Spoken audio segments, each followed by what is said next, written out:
Because like we feel fulfilled when they engage in conversation with us, maybe spend quality time with us, that same feeling of fulfillment and completion as a woman almost, you just kind of makes you feel like you can take on the world when your man is with you in that way. That's the same way he feels when we love him in a way that is specific to his love language. So we all know that, we're kind of clear on that. So I didn't spend a whole lot of time talking about sex in the book. I just didn't. You didn't. Because we already, do we really need to discuss this? We already know that that is a way that we can bless our man. And so I say just get after that part. I mean, just go ahead and get after it and be a blessing to your husband. But a way that we talk about a little bit less is our conversation to our husband and our conversation about our husband.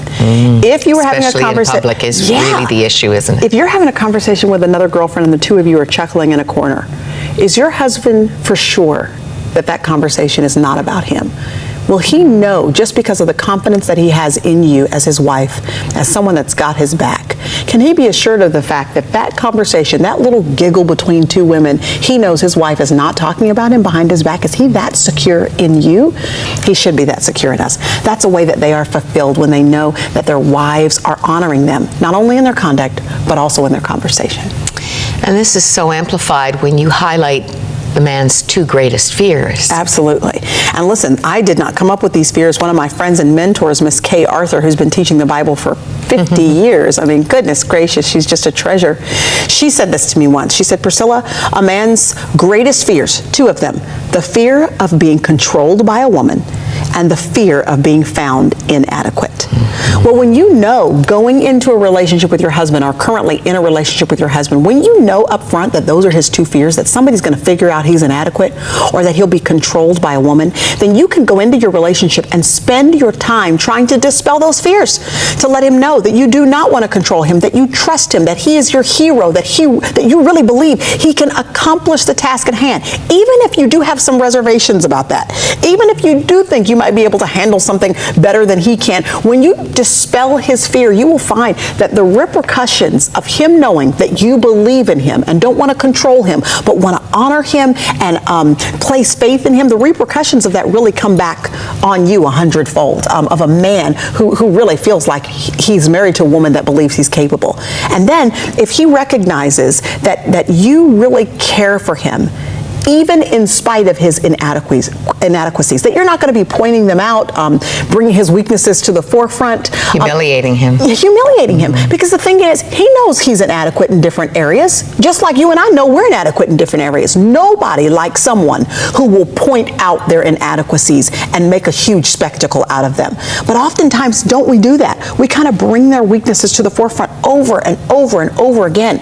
And you and I wouldn't want to be married to somebody like that, so we shouldn't be those kind of wives to be married to. It really emasculates them. The male ego needs support. It does. And that's part of the reason we're there. You know, the day after my husband proposed to me over 22 years ago, he came to visit and he had cold feet all over his face. I thought, he's rethinking this. Yeah. And I said, what are you afraid of? Do you know what he said? Loss of control. You see? It's wired right into the man. And what happens to the man when we usurp that position? They relinquish the position. And it becomes frustrating for us, because what happens is now we've got to take on this leadership position because our husbands aren't doing it, and we're upset because they're not doing it, and we're pointing a finger, you need to lead. But really, it's the exact position we snatched right out of their hands. And so then we're frustrating because we're taking on a role that we were never meant to take on, but we're the ones who snatched it out of their hands. And they shut down. And they shut down. And it doesn't mean that we excuse the fact that they have shut down. They need to be encouraged to continue to step up into that position regardless of what their wives are doing. So I'm not excusing that. But the Resolution for Women is a book not written for your husband. It is written for you. So I'm challenging wives to give back that position of leadership to your husband. Now, if he's showing no signs of initiative, right, no interest whatever in whatever aspect of leading, yes, What do you do? Now, it will be, I'm not saying that this is an easy task, but in small ways, if you can begin to give back the control, where something he would expect you to do because you've been doing it for so long, if you just said, oh no, babe, you do it. You know what I mean? I think I would love to see how what decision you're going to make regarding that. What do you want to do? If you begin slowly and surely to put that control back into their hands, you will find that maybe not immediately, but over time, you will begin to see that man's chest puffing out again in that particular area. His confidence being restored because he's got a woman by his side who actually trusts and believes that he makes decisions that are worth someone following. You have a 24-hour challenge on page 196. I do. Do you need to look at it to deliver? No, I remember the challenge because it was my own personal challenge for myself. It was so hard. And it was for 24 hours not to correct or criticize or try to revamp any decisions that your husband makes.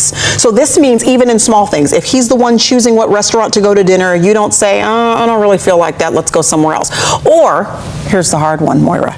It's when you're driving in a car and you know that the route that they are choosing is the longest possible route to get to the destination. And you know that there is an easier route. It is restraining yourself for 24 hours from telling that man how to get there and where to go, but allowing him to choose his own path. Or he gets your little girl dressed and it's a disaster. But you don't correct it, you don't put it all back together, you don't get a new outfit, you just let everything be.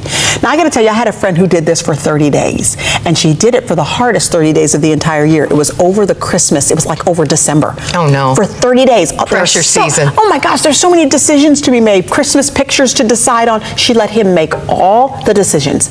And in doing so, it was so hard for her, but in doing so, she saw her husband's confidence rebuilt in the fact that he believed that he had a wife that trusted him. Beautiful. And the result of that on a marriage is staggering. There is nothing better than a man that actually feels like one.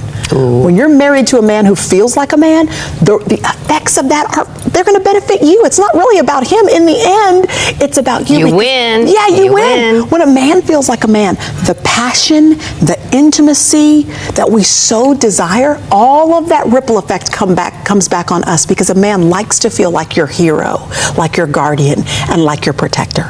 And so if you'll give him back the reins of leadership, you will see that you will begin to feel like the woman that you really want to feel like in the relationship. Won't be easy, but it'll be worth it. Now, I have to squeeze in one goodie from this section. Okay. Because there may be someone who, like you, is energetic and effervescent, and they're saying, well, this biblical stuff, I don't know. Like the Bible also says that a beautiful woman has a gentle and quiet spirit, and that's just not who I am. Like, Yes. this stuff doesn't fit me. Oh. That was a problem for you, too. It sure was. I was thinking God was not being fair when he wrote that passage or had that passage written in 1 Peter because, I mean, there is nothing quiet or gentle about me. And so I thought, well, God, if you didn't make my personality this way, why in the world would you expect that out of me? That's not fair. But if he has it written, that means it is possible by his Spirit for every single one of us, regardless of what our personality currently is, to be able to subject ourselves to that particular standard.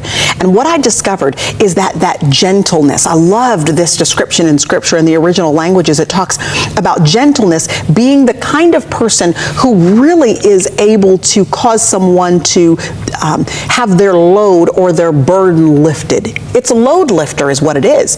If we go into our relationship with our husbands realizing that today my responsibility is to lift the load. I'm a load lifter. What do I need to do? How can I use my personality in a way that is conducive to him, helpful to him, helps to lift the burden that he's so carrying as the leader of this home, the protector of this home? Man, he's got a lot on his shoulders, and so do you, my friend. But our responsibility is to be the load lifter to that guy. What can I do to be a blessing to him to lift that burden off of his shoulders just a little bit so that what he's carrying isn't so heavy? Just a taste of the insights. Every page is yummy. And I can say that for both books. The Resolution for Men, The Resolution for Women. Take a look at this.